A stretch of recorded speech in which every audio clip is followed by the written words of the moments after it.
fedde fulɓe adunayankore wiyetede tabital pulagu ene rendini leyɗele dendagal ɗo fulɓe goni hawre leyɗele ɗanniyankoɓe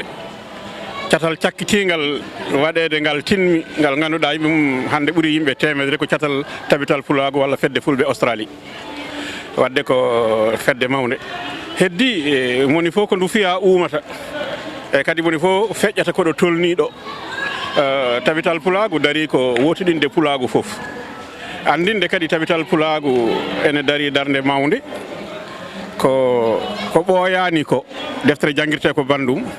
ko ɓooyani ko woteji suɓgoji hoore yankoje leydi waɗi Guinée Bissau Allah rokki fulɓe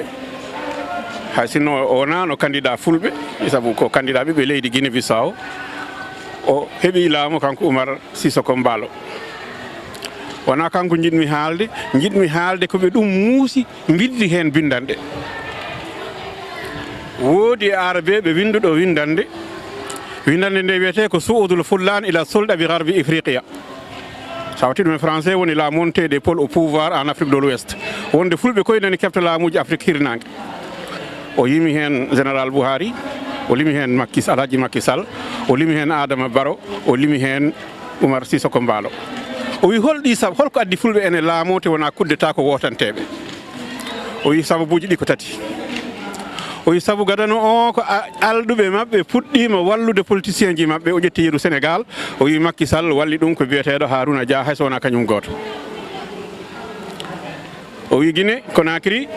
tambi toon selludale ko commerçant ji fulɓe ɓe ganduɗa temedere foof capanɗe jeetato ha capanɗe jeenayyo ko fulɓe ɗum ko dalilu mo hollata o wi ɗiɗaɓel ngel ko leƴƴi ɗiɓe koddi ɓe luurdi o wi yeru muɗum ko Gambi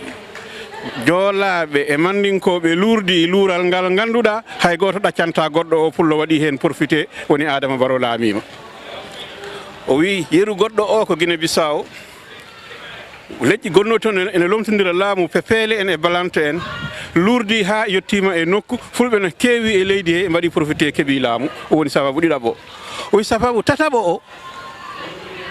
ko aɓe jogui pellel ne wiye tabital pulagu nan sorta tan e nder leyɗele he enen findina yimɓe hayso wonano gonga so gaño teskima darde ma firte ko babam winomi so neɗɗo wima sa sikki ko cawil ma guel kuldumami tan ɓeydo jaggude e maggel ɗum waɗi eɗen foti jaggude e tabital pulagu saabu añɓe men hande